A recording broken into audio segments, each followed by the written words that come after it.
inclusive aqui no ar, de antemão, a generosidade do nosso querido Caio Alves, que costumeiramente ele participa toda sexta-feira aqui do nosso programa, mas na última sexta-feira aconteceu um pequeno imprevisto, ele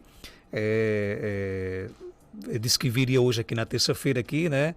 E de fato veio. Então obrigado, Caio, aqui pela compreensão.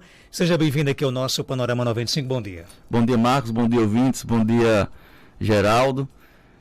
Eu que agradeço, Marcos, mais uma oportunidade de estar aqui no seu programa, trazendo informações e que a gente consiga levar hoje mais e consiga também sanar algumas dúvidas da população com relação a alguns temas de odontologia. Inclusive o nosso tema de hoje é facetas e lentes de contato. São primas ou cada um no seu quadrado? São co-irmãs, são praticamente irmãs, né? É um procedimento que ganhou nome, se popularizou nos últimos tempos, né? Nos últimos anos da odontologia, e que cada vez mais vem se tornando uma realidade maior. Então são as facetas e lentes de contato que as pessoas perguntam muito o que são, para que servem. Então hoje a gente vai tentar tirar as dúvidas principais e levar informação para que as pessoas possam entender o que é esse procedimento e quais são as indicações desse procedimento, Marcos. Então vamos começar pelas facetas. O que é faceta? Pronto, as facetas, não tem como falar de facetas sem falar das lentes de contato. Vou falar dos dois, para que a gente possa entender. As facetas e lentes de contatos, ambas são procedimentos que visam o recobrimento vestibular do dente. Quando eu falo vestibular, entenda como a frente do dente, né? Então não são recobrimentos de todo o dente, e sim apenas de uma estrutura, de uma face do dente, que é aquela frente do dente que a gente na odontologia chama de vestibular do dente. As facetas e lentes de contato, Marcos, em sua maioria dos casos, elas são feitas como laminados cerâmicos, ou seja, utilizando cerâmica, que é mais conhecido como a famosa porcelana, né? Então, são procedimentos que levam um estudo do caso muito minucioso, que precisa ser bem indicado para que haja realmente um sucesso no tratamento. Então, quando a gente lembrar daqueles sorrisos dos famosos, né, que a gente vê na internet, os famosos com aqueles sorrisos brancos, em 99% dos casos eles utilizam, fazem uso desse tipo de tratamento, que são realmente as facetas e lentes de contato. E muita gente pergunta: Caio, qual é a diferença de faceta para lente de contato? Então, a diferença é a espessura desse laminado cerâmico, né? A espessura desse laminado cerâmico. As facetas, ela tem uma espessura de 0,8, 0,9 milímetros, 0,7, né? E as lentes de contato, elas são muito finas.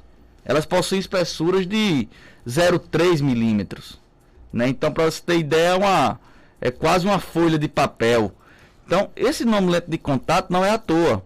Ele é dado porque ele faz uma referência à lente de contato que a gente usa no olho. Uma coisa muito fina, muito delgada, muito delicada. Então, começou a se utilizar esse nome por ser muito comercial. Então, começaram a perceber que utilizar o nome lente de contato ao invés de faceta fina, por exemplo, não deixava de ser uma faceta fina, passou a ser vendável, passou a ser comercial, passou a ser um nome muito compreensível, né? Principalmente nos dias de hoje, que as pessoas utilizam muito as ferramentas, as redes sociais, para se fazer um trabalho de marketing, trabalho de divulgação pessoal e no divulgação profissional. Então é a mesma coisa a faceta da lente de contato? É o mesmo procedimento, mesmo material, que muda é a espessura. Eu costumo entrar por uma linha da odontologia de considerar a lente de contato aquilo que não precisa de desgaste, né? Não precisa de nenhum tipo de desgaste dentário. E é outra pergunta muito frequente: Caio, desgasta o dente para colocar faceta, para colocar lente de contato? Marcos, 99,9% dos casos, sim. A gente precisa de um desgaste, por mais que seja mínimo, muito pequeno, porque a gente precisa acomodar essa peça. A gente tem uma peça de 0,4, 0,5 milímetros que vai ficar à frente do dente. Imagine só, se a gente não faz um micro desgaste, ou seja, um desgaste muito pequeno pelo menos, a gente não vai conseguir zerar esse laminado cerâmico. Quando eu digo zerar, é deixar ele sem batente. Ou seja, vai ficar um laminado, um volume que seja mínimo 0,3, 0,4 ou 0,5 milímetros, mas é um volume a mais que vai facilitar o acúmulo de alimento, dificultar a higienização. Então precisa um pequeno desgaste para que haja o assentamento da peça e que ela fique a nível do dente, para que a gente passe o fio dental, não sinta nenhum degrau. Então esse desgaste é extremamente necessário para que haja realmente um sucesso e longevidade nos casos de reabilitação com esse tipo de tratamento. Agora, digamos que o cliente chega lá no seu consultório. Caio, o que você sugere? A faceta ou a lente de contato? Pronto, é uma pergunta interessante. Quem vai definir a qual a indicação é o caso do paciente. Se é um paciente que está satisfeito com a coloração dos dentes, é um paciente que tem pouco volume quando sorri, é um paciente que tem espaço entre os dentes, então a lente de contato vai ser indicada. Vai ser super fino. Vai ser uma película de cerâmica finíssima. Por quê? Porque ele tem os requisitos que só precisa de acréscimo, né? Cor, ele já gosta. Volume, ele não tem, precisa ganhar. Espaço, ele tem. Então, perfeito, vai usar a lente de contato. Mas se é um paciente que tem alteração de cor, dentes escurecidos, que é o que a gente vê mais, Marcos, no dia a dia. São pacientes que procuram por causa de justamente não estar satisfeito com o seu sorriso, por causa de uma alteração severa de cor, por causa de uma alteração de forma, um dente que foi quebrado quando muito jovem e que tem uma resina naquele dente que não está mais satisfeito. Então essa é a realidade, né? Pacientes que chegam com essa realidade. Então realmente a faceta vai ser mais indicada por precisar mascarar aquele escurecimento de um dente, por exemplo. Então eu não consigo mascarar um escurecimento de dente com a lente de contato. E com a faceta consegue? Consegue, porque aí a gente vai ter espessura. Vai ter trabalhar ali com até 1 milímetro, 1,2, vai ter espessura e consegue mascarar aquele escurecimento dentário. Por exemplo, paciente que tem os dois incisivos, os dentes centrais da frente, um acinzentado e o outro muito mais puxado para o amarronzado ou amarelado. Então a gente precisa fazer um pequeno desgaste nesse dente e trabalhar com espessura, uma camada, né, de cerâmica que consiga mascarar e que consiga ter um sucesso nesse mascaramento de cor, que é realmente um desafio muito grande na odontologia quando se trata de dentes escurecidos. O ouvinte aqui pergunta se ele diz que sempre sonhou fazer clareamento dos dentes. Mas aí, ouvindo agora a sua participação, quer saber se se ele colocar a faceta ou a lente de contato, evita fazer o clareamento. Pronto, Max. Os dois podem trabalhar em conjunto, né? Geralmente, quando o paciente tem escurecimento de dentes, a gente considerando isso, na primeira consulta inicial, na hora que a gente faz as fotografias e percebe esse escurecimento, a gente indica o clareamento prévio para que esse paciente tenha um substrato, ou seja, um dente que vai receber a cerâmica, vai receber a faceta em uma coloração boa, para que a gente possa justamente usar uma camada de cerâmica mais fina. Então a gente indica o clareamento e posteriormente a reabilitação com as facetas e lentes de contato. Só o fato de colocar a faceta não vai tornar o dente... Pode tornar o dente mais claro, mas entenda o que eu estou dizendo. Quando a gente consegue fazer com que esse substrato seja mais claro, a gente tem a condição de trabalhar com facetas mais finas, ou seja, facetas quase que translúcidas, transparentes. Então, quando é muito escuro, a gente precisa realmente de fazer um desgaste maior. Então, se ele tem um substrato mais claro, o desgaste do dente vai ser menor. Outra pergunta, o ouvinte quer saber se existe idade para se colocar a faceta. Não existe idade. Não existe idade. Existe sim a indicação correta.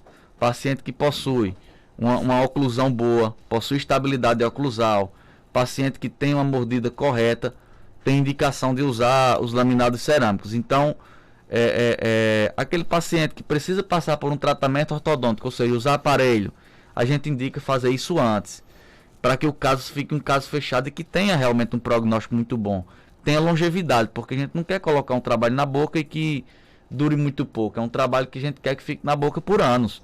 Então a gente precisa fazer uma indicação correta e baseado em ciência, né? Então a gente não pode simplesmente indicar porque é bonito. A gente tem que indicar aquilo que tem realmente a indicação.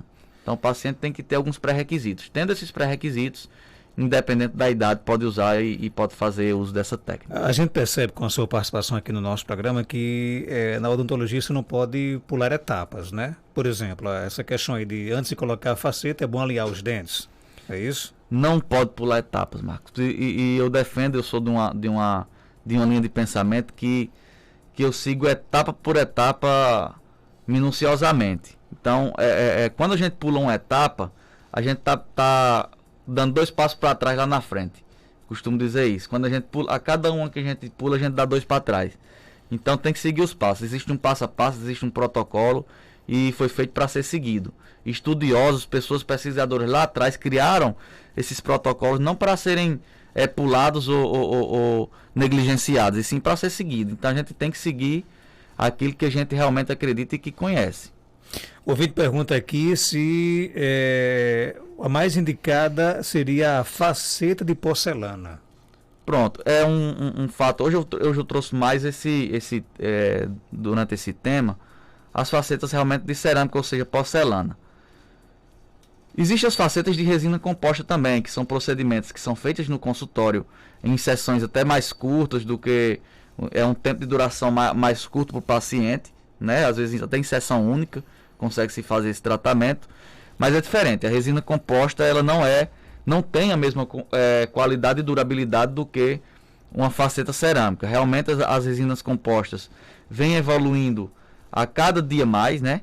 É um material que tem uma condição estética fantástica, mas ainda não se pode comparar com relação à durabilidade com a cerâmica. Por exemplo, a cerâmica ela não tem alteração de cor, não muda, o desgaste é muito pouco por se tratar de um material muito resistente. Então realmente as facetas cerâmicas têm uma indicação muito bacana, né? Desde que o paciente tenha realmente essa indicação. As facetas de resina, por exemplo, também tem suas indicações, mas tem também, junto com suas indicações, as suas limitações. Então, quando a gente vai fazer um caso, e eu faço realmente bastante caso de faceta de resina, a gente explica essas limitações para o paciente, né? Então, por exemplo, um dente muito escurecido, e esse dente é único, a gente consegue mascarar com resina composta? Consegue, mas é muito difícil. Às vezes a gente precisa até de 2, 3 sessões para ficar do jeito que a gente quer.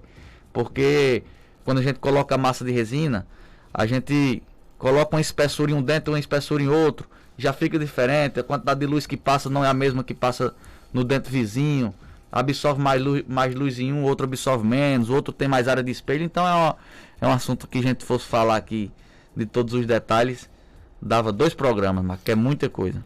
Outra pergunta aqui, é mito ou é verdade que a escovação prejudica a faceta? Na verdade, é uma pergunta interessante também. A faceta de cerâmica, ela tem um brilho, que a gente chama de glazer. E pessoas que usam escovas muito ásperas, duras, e que escovam com muita força, quando eu falo muita força, imagine muita força mesmo. Não estou falando de escovar com força, é muita força mesmo. E essas pessoas, quando costumam fazer esse movimento todos os dias, 3 vezes ao dia, que é a média que as pessoas escovam, e não mudam essa escovação, realmente é possível que ela comece, com o passar dos anos, a remover esse brilho que as facetas têm, né? Que são chamados glaze, né? Aquele brilho, aquela coisa bonita, o aspecto legal que a faceta tem. Então a gente sempre, quando faz a colocação desse material, a gente explica os cuidados que deve ter. Mas é um material fantástico, muito resistente e que consegue ter uma qualidade mantida mesmo com escovações mais severas. Então não vai prejudicar jamais. Não é que prejudique. Vai ter que ter mais atenção. Vai ter que ter mais atenção, porque pode ser que ela tire o brilho da sua faceta escovando com muita força. Quando eu falo muita força, é porque tem que ser muita força mesmo. Eu realmente não tenho nenhum caso que aconteceu. Isso, mas assim, a literatura mostra que sim, que se escovar com muita força, pode ser que com o tempo vá fazendo a remoção desse glaze, a remoção do brilho. Então a gente pede para escovar de maneira normal, como se estivesse escovando os dentes naturalmente. Agora, é importante também que as pessoas não procurem, por exemplo, a questão do uso da faceta ou da lente de contato no dente apenas por questão de estética, né?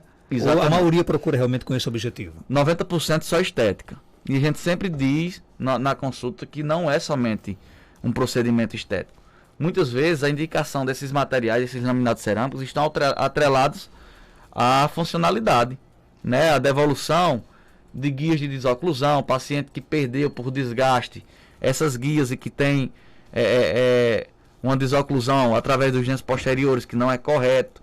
Pacientes que precisam ser devolvidos, o que a gente chama guia canina, né? Que é quando a gente toca canino com canino, ou seja, a presa, a famosa presa, quando toca a presa superior com a presa inferior, a gente for olhar a oclusão perfeita, a gente quer que não toque mais nenhum dente. Então a gente chama que faz guia de desoclusão por canino, né? De um lado e do outro, quando toca nesses dentes. Então quando a gente toca no canino superior com inferior e toca outros dentes, a gente não quer isso. A gente quer que toque só canino com canino. Então a faceta serve para isso também, né? Para devolver essas guias. Então não é somente estética, também a gente fala de oclusão, fala de sistema estomatognático como um todo, né? Devolução de guias, devolução de funcionalidade. E também não deixa de ter a estética como a cereja do bolo. Então a estética passa a ser ali um coadjuvante. Na verdade a gente está buscando ali realmente função, né? Se a gente devolve estética e não devolve função, a gente não está fazendo praticamente nada. Ok, tem pergunta aqui, eu vim te mandar uma fotografia, mostrar aqui para o Caio, né, Geraldinho? Vamos colocar a pergunta aqui no ar, vamos lá, bom dia.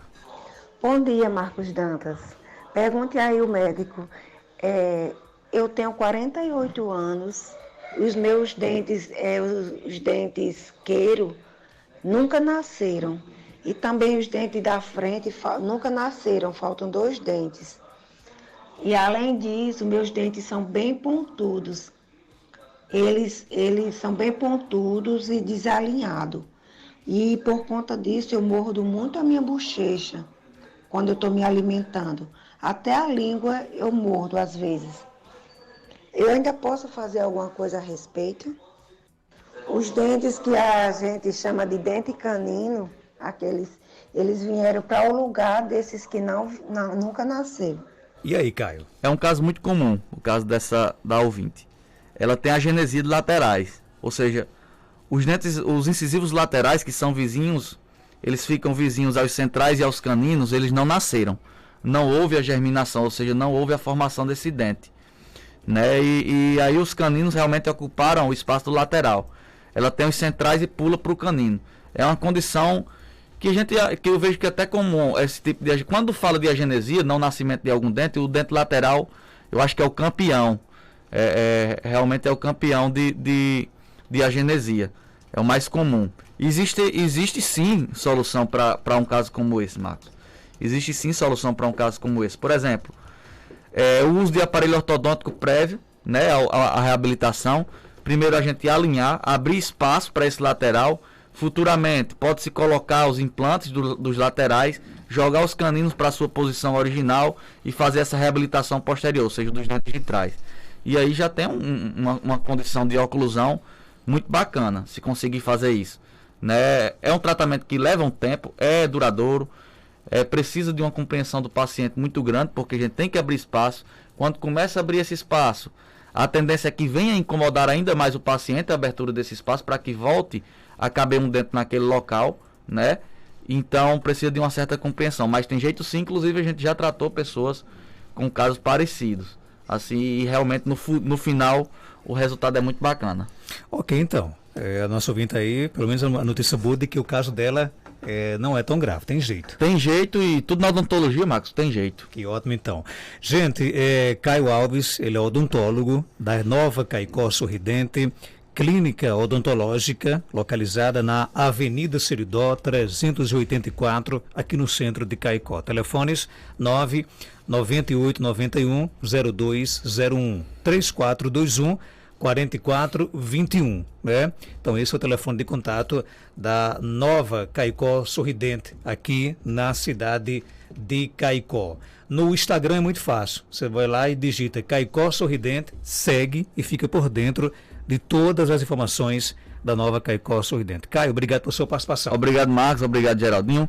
Eu coloquei ontem uma enquete nas redes sociais da clínica, perguntando de quem queria saber sobre facetas de lente de contato. Então hoje, quando a gente for colocar o vídeo, o pessoal já vai também poder acompanhar nas redes sociais e tirar as dúvidas mais uma vez. Quem não ouviu, vai ver nas redes sociais. Que bom então, 7h39, eu volto já já com mais informações aqui